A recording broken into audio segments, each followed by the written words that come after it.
Hello, my friend. Welcome to Whisper Before Sleep Stories.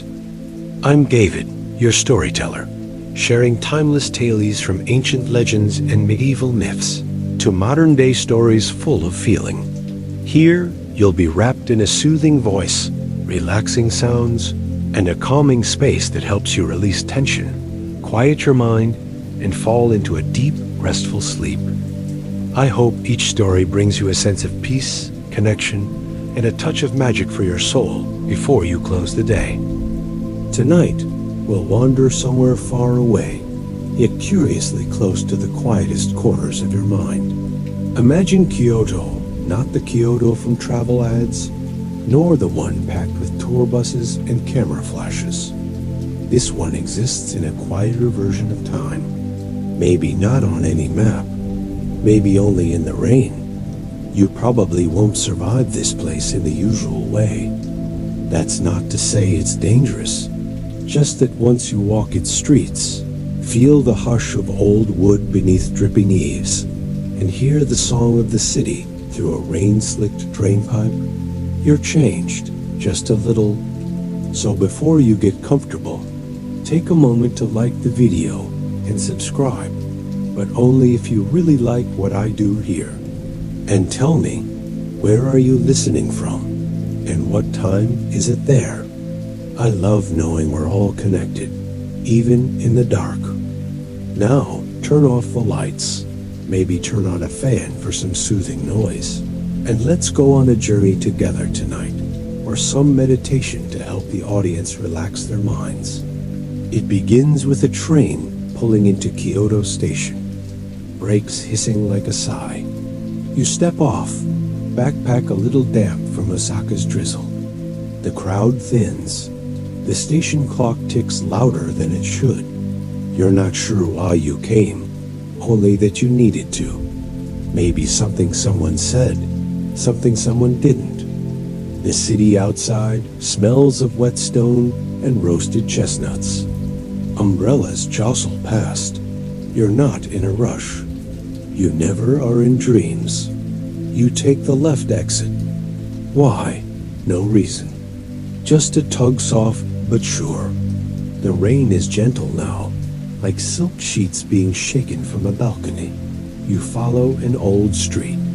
The buildings lean in, close and warm, like old friends murmuring secrets. That's when you hear it. A sound you didn't expect. Not rain. Not traffic. A bell soft, low, and slightly off tune, like someone forgot how to finish a song. You stop, look around. It's coming from a narrow alley, almost hidden behind a stack of crates, and a bicycle with a sagging basket. The alley looks insignificant, but there's something about it. The way the rain seems to pause as it falls there. The way the air smells steamed rice, roasted barley, a whisper of something sweet like old plum wine. Your feet move before your mind decides. They always do, don't they? As you step in, the world hushes. You're surrounded by old wood siding, potted ferns dripping quietly, and above, clotheslines sway gently, even though there's no breeze.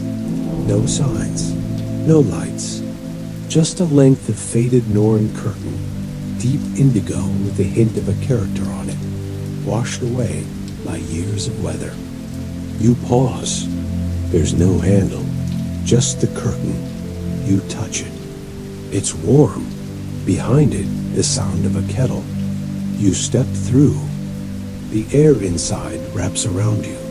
It smells ancient, not musty, but lived in. Tea, burnt sugar, tatami mats soaked in 1,000 evenings of quiet conversation. There are 3 tables, one empty, one with a woman reading a book and her tea untouched, one with a sleeping cat curled in a basket, steam rising gently from a cup nearby. No one speaks. Behind the counter, an old woman moves like mist slow, deliberate. She doesn't greet you, just nods. and you know without knowing that you're welcome. You sit at the empty table. The wood is warm, worn smooth at the edges. You run your fingers along a groove someone once carved a tiny fish here, barely visible now. It swims along your thumb. The woman behind the counter sets a cup down in front of you. You didn't order. You didn't need to. The tea is barley, deep roasted, no sugar. You take a sip. It tastes like memory. The rain outside grows heavier, but inside, it only makes the silence deeper. On the wall, there's a faded scroll painting. A single brushstroke of a mountain, mist curling along its sides. A red seal in the corner, half faded. A name? A promise? To this day, no one knows for sure who painted these quiet scrolls found in cafes across Kyoto.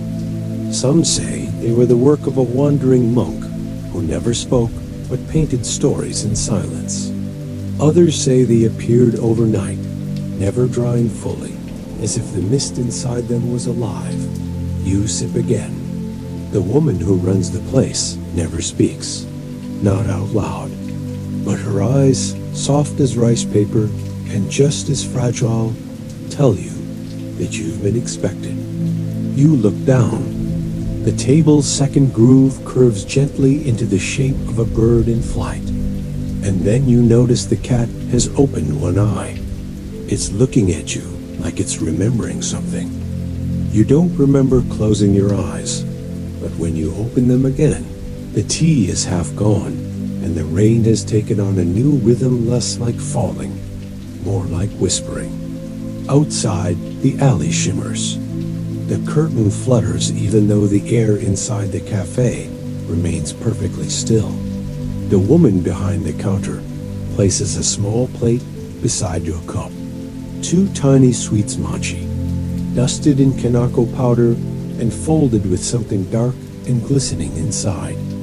Not red bean, something deeper. You take a bite. It's plum. No, not plum exactly. Some old cousin of plum. Something that only tastes right when the sky is gray. You glance toward the other table. The woman with the book is gone. So is the book. In her place sits a ceramic fox, about the size of your hand, wearing a faint smile. You blink.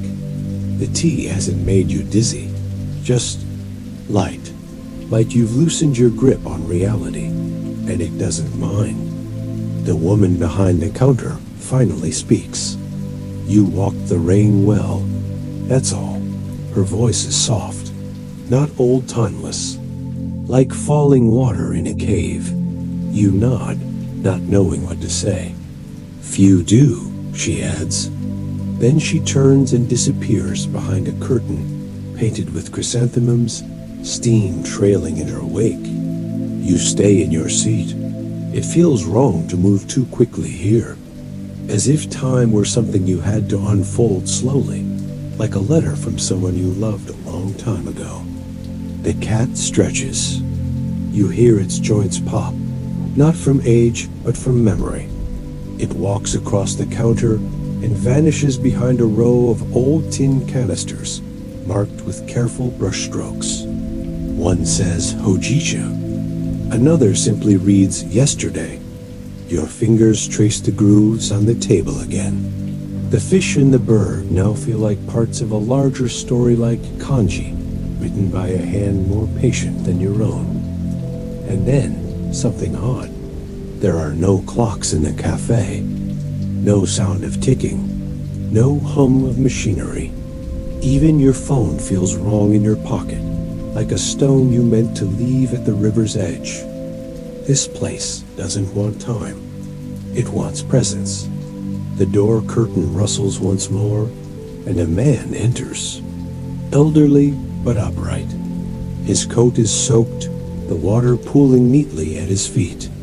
He bows gently, his face mostly hidden by a paper umbrella that folds down like a withered lotus. The woman returns and greets him not with words, but with a cup of tea that she places in his waiting hands. He sits near you, not close enough to invade your space, but near enough that the silence becomes shared. "First rain in 5 days," he murmurs. You nod. It feels right to agree, even if you've just arrived. "I was afraid the cafe would stay sleeping." You glance at him. His eyes are milky, almost clouded with age, but his voice is clear. "She only wakes for true rain, the kind that remembers things." He sips. You mimic him. The barley tea warms you again, as if stirred by old winds. "Did she tell you about the teacups?" He asks. You shake your head. Each one remembers. That's why they never break. Even if they crack, they hold their shape. They hold stories. He smiles slowly. "This one," he raises his delicate cup. Its glaze a soft gray. "This one once belonged to a woman who never spoke above a whisper. But when she poured tea, even the ghosts leaned in to listen." You want to ask if he's teasing, but you already know he's not. "In Kyoto," he continues, "we used to say that some rainstorms weren't weather at all. Just old spirits having a quiet conversation. You know the kind, no lightning, no thunder. Just steady rain, the kind that slips into your bones and hums while it's there." He leans back in his chair, sighs, and smiles at the cat who's reappeared, and is now curled on the windowsill. "I first came here as a child. My mother brought me. I was coughing. Couldn't sleep for weeks. She said the cafe cured me. Or maybe the rain did. Or maybe the tea. Or maybe..." He doesn't finish the sentence, just shrugs. Some things don't need conclusions. "Have you heard the story of the blind potter?" he asks. You shake your head, leaning forward slightly. "He lived in a hut near Kiyomizu-dera centuries ago. They say he was born seeing, but lost his vision before his 10th year. No one knows how. Some say illness. Others say he gave his sight to a fox in exchange for a secret glaze recipe. But no matter the cause, he spent his life making cups, tea bowls, tiny jars, all perfect." You close your eyes. You can picture it, a low fire glowing in a rain-soaked shack, shelves lined with quiet bowls waiting for stories to be poured into them. "One stormy night," the man continues, "the potter heard a voice at his door. A woman. She asked for shelter from the rain. He let her in. She sat by the fire, soaked and silent. He poured her tea. She didn't drink, just listened. He turns his cup slowly in his hand. She stayed all night. At dawn, she was gone. But beside the fire was a slip of paper. No ink, just pressure. The memory of brushstrokes. And when he fired his next bowl, the glaze sang." You raise your eyebrows gently. "Sang?" The man smiles. Not out loud, not with ears, but if you touched it with both hands, and your heart was quiet enough, you'd hear a sound like wind chimes far away, or maybe someone humming a song you forgot as a child. You exhale, slowly. The man's story settles around you like steam.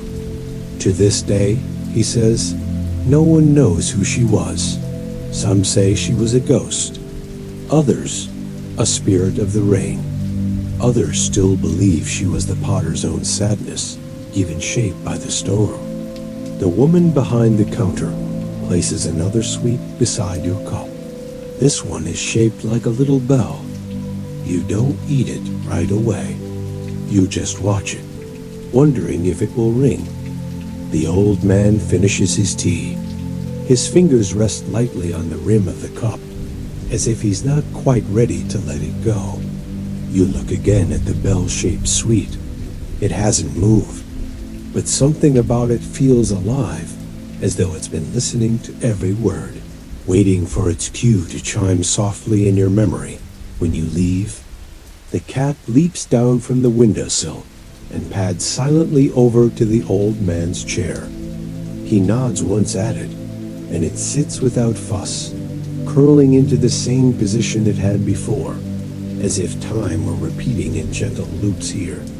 Do you know, the man says, his voice softer now, that some say this cafe was born from that potter's hands? You glance at him, surprised. There's no proof, of course, just stories. Whispers passed between tea merchants and temple monks, but they say the rain that night soaked through the walls of the potter's house, that it seeped into the clay, that the next cup he made was too perfect, so perfect it vanished. You smile. Vanished? He nods. He placed it on the shelf, turned away, heard a sound like water disappearing down a drain, turned back, gone. No cracks, no fragments, just the scent of tea leaves and plum wood. Your cup warms between your hands. You look into it, expecting only the reflection of the candlelight on the counter. But instead, there's movement. Not your face, not even light. Just a vague swirl, like something deep and slow turning far below the surface.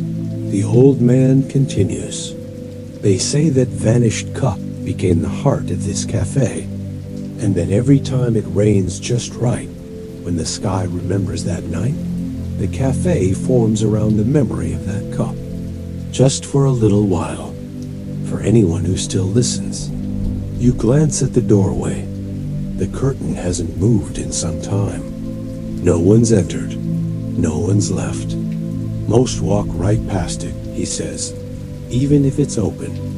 They see only crates and bicycles, maybe a shadow.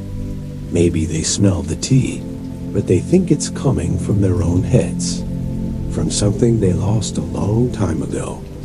He sets the cup down.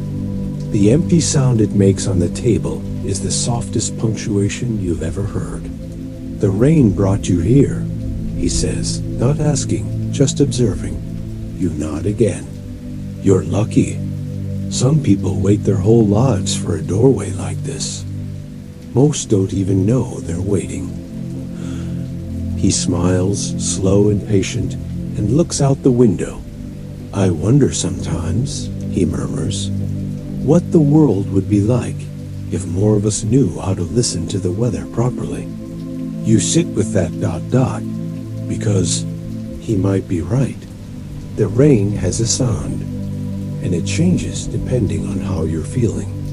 On a sad day, it knocks gently, like a friend who doesn't want to intrude. On a hopeful day, it rushes past the windows like children running barefoot through puddles. And on nights like this, it waits.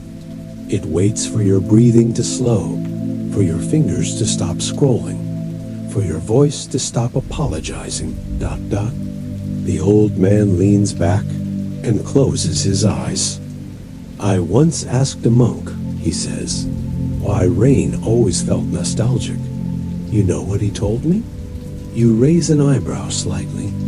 He said, because water has memory, and rain is just the sky remembering what it used to be. You look down at the wet print of your fingers on the teacup. You wonder what it remembers about you.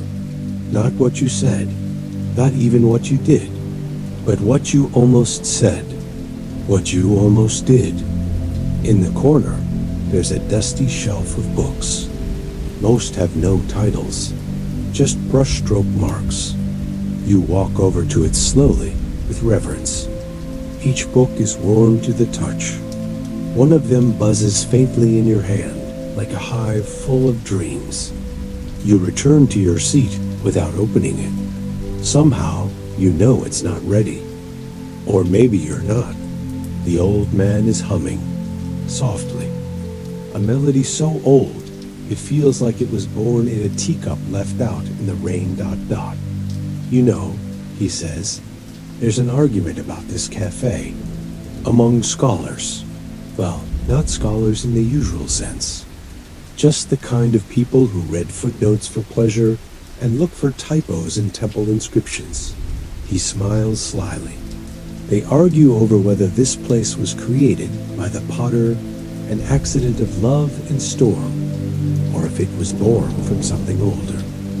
A promise, maybe, made by a spirit to someone forgotten. You tilt your head. They call it the Rainmaker's Paradox, he says.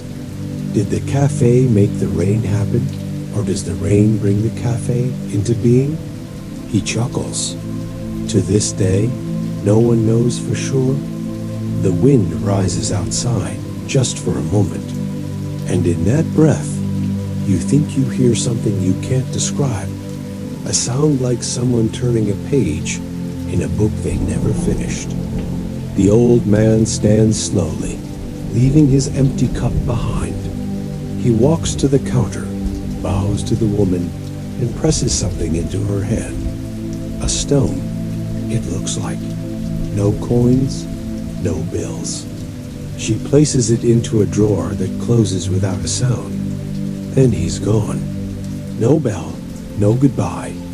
Just the soft sound of rain slipping off the roof. You look down at your teacup. It's full again. You don't remember anyone refilling it. You drink. The warmth fills your chest slowly, as if your heart were being remembered by something that once knew it well. Outside, the alley looks darker now, but not in a frightening way.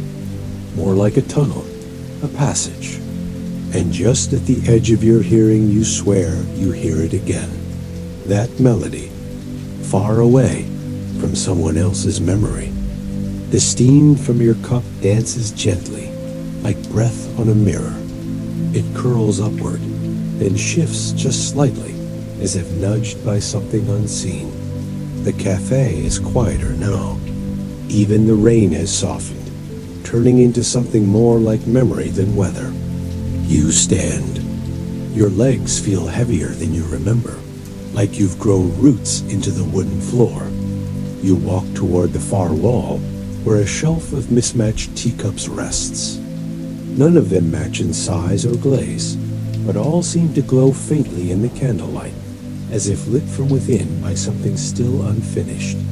Each cup has a tiny tag beneath it handwritten, some in Japanese, others in languages you don't recognize.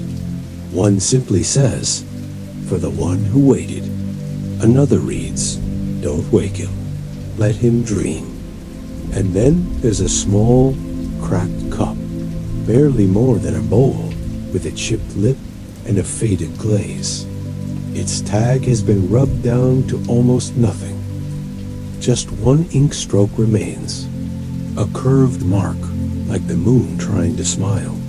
You touch the cup, and it remembers you, not this version of you, not the one wearing damp shoes and tea-stained fingers. A different you, a younger one, or perhaps older. It's hard to say. In an instant like breath drawn too deep, you feel yourself sitting on a floor of packed earth, your hands caked with drying clay, the scent of burning cedar thick in the air. You're shaping something, carefully, lovingly. There's rain above you, leaking through holes in the roof. It taps out a rhythm that matches the slow turn of the potter's wheel in front of you. You're not you, but somehow you are. The vision vanishes as quickly as it came, leaving behind a strange calm, like waking from a dream that doesn't disturb, but lingers.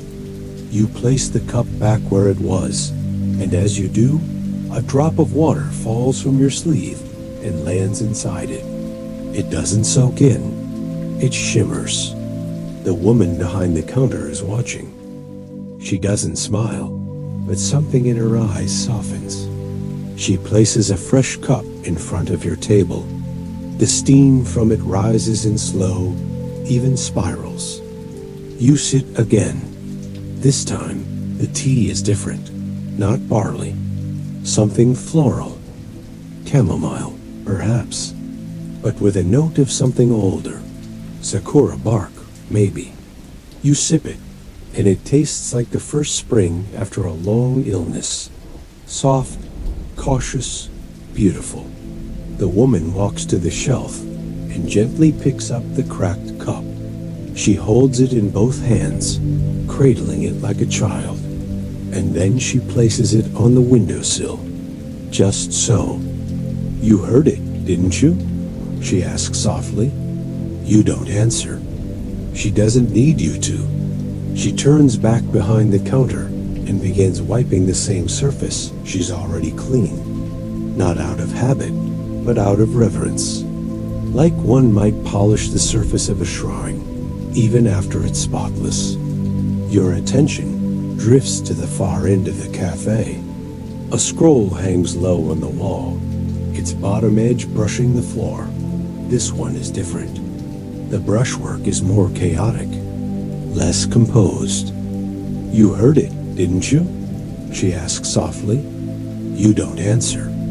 She doesn't need you to. She turns back behind the counter and begins wiping the same surface she's already cleaned. Not out of habit, but out of reverence. Like one might polish the surface of a shrine, even after it's spotless. Your attention drifts to the far end of the cafe. A scroll hangs low on the wall, its bottom edge brushing the floor. This one is different. The brushwork is more chaotic, less composed. It depicts a figure in a robe, standing in the rain, one hand outstretched toward a building with no door. The seal in the corner is unfamiliar, not the usual artist's red. This one is deep blue uncommon in traditional ink art. It almost shimmers, like the cup did. You wonder if the figure ever found the entrance, or if the building only opened when someone truly needed shelter, not from the rain, but from the noise of living. The candle flickers beside you. You know, the woman says, her voice softer than breath. They still argue about this place. You glance over, listening. They say it was built by mistake, that the potter never intended to make a cafe. That one day, after too many rainy nights alone, he simply kept shaping things until a doorway appeared. She looks at the ceiling.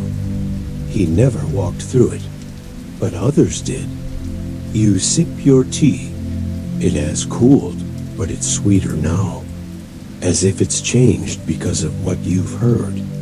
They also say the cafe doesn't have walls, she adds, just memory held in place by faith, that the roof isn't made of tile, but of stories. You think of the scroll, the cups, the cat, the way the wind outside had hummed that old tune from someone else's dream. Then she says something you don't expect. Do you want to take one with you? You look up, startled.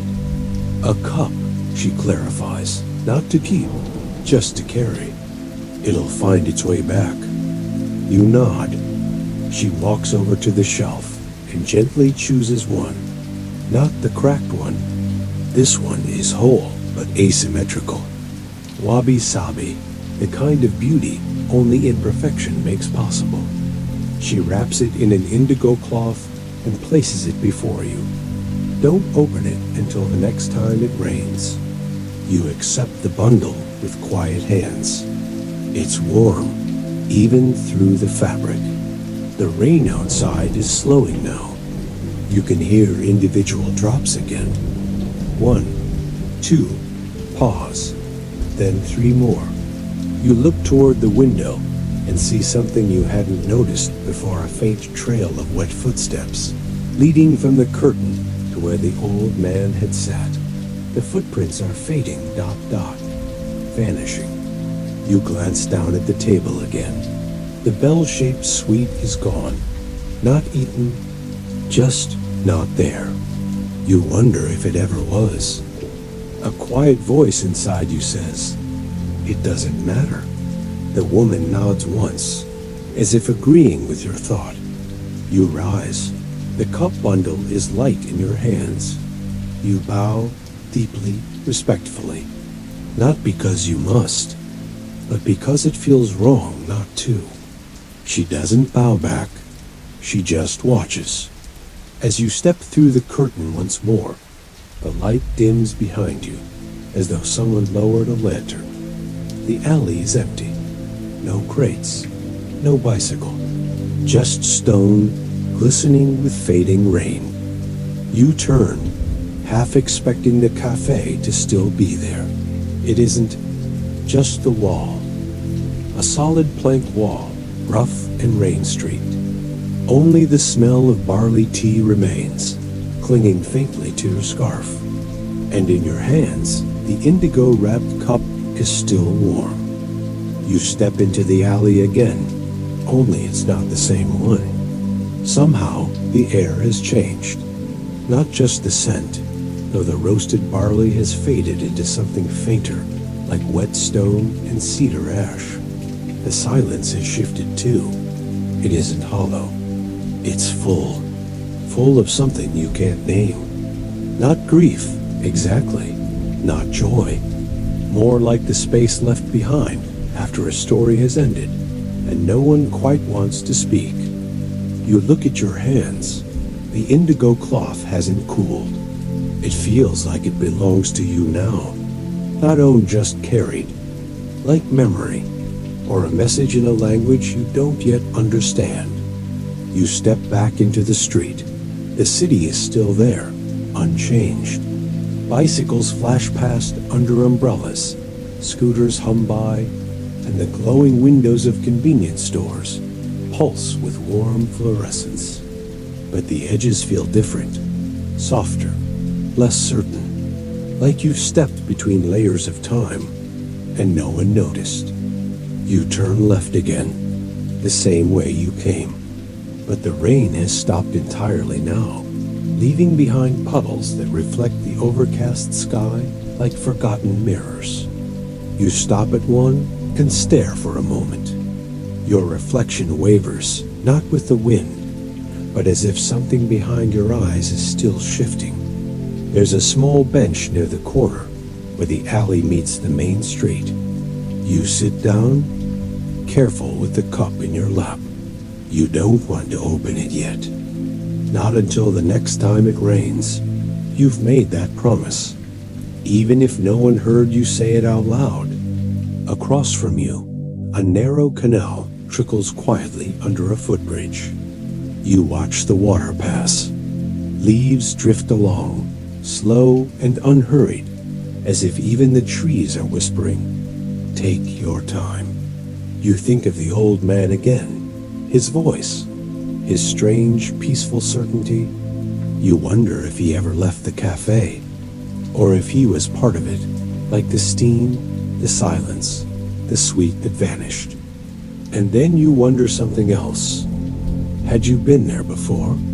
Not recently, not in this life maybe, but something in the way the teacup felt, the scent of the air inside, the way the grooves in the table fit your fingers, like your hand had carved them once, long ago. You don't remember, but some part of you does, and that's enough. The thought sits beside you quietly. It doesn't demand answers, just presence. A soft breeze moves through the canal trees.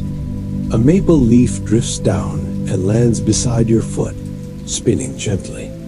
You wonder if the people passing by have ever found the cafe. Maybe some walked that alley on rainy nights and never looked left. Maybe they caught a whiff of roasted barley and just kept walking, thinking it was coming from some restaurant kitchen behind a closed door. Or maybe they passed through it and forgot. Maybe that's how it works.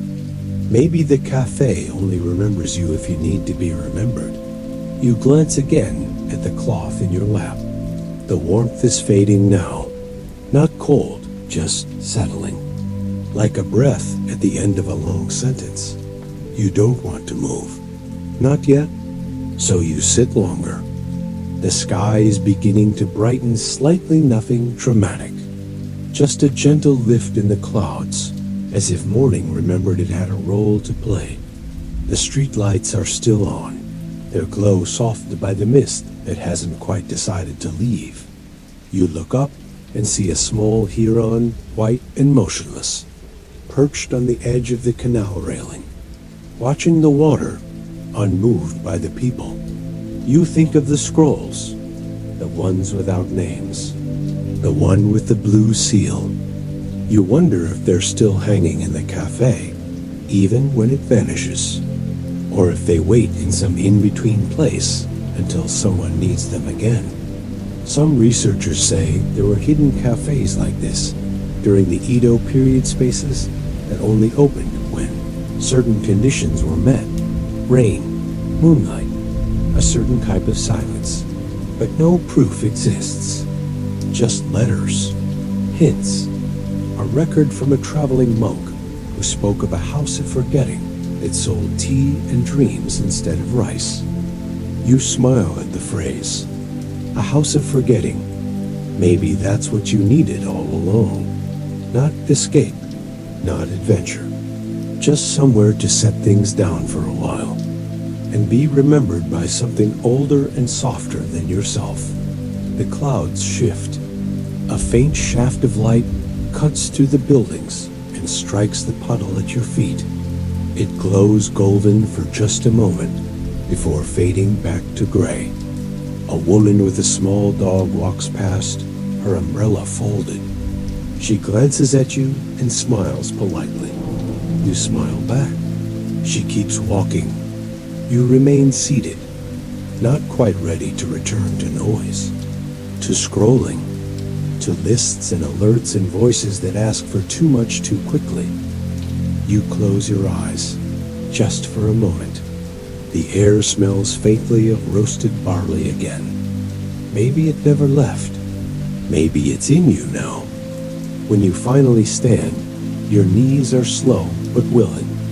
You tuck the cloth-wrapped bundle into your bag gently, like it might shift worlds if jostled too hard. You turn down the street. Familiar, yet new. Rainless now. But you know it'll come again. It always does. And when it does, you'll unwrap the cup. You'll pour something warm inside it. Maybe tea. Maybe something sweeter. And you'll listen. Not for answers. Just for the memory of steam rising in a quiet cafe that only appears when the sky weeps. Where cups remember dreams. Where time slows down. And someone always hums an old song at the window, just softly enough to follow you into sleep.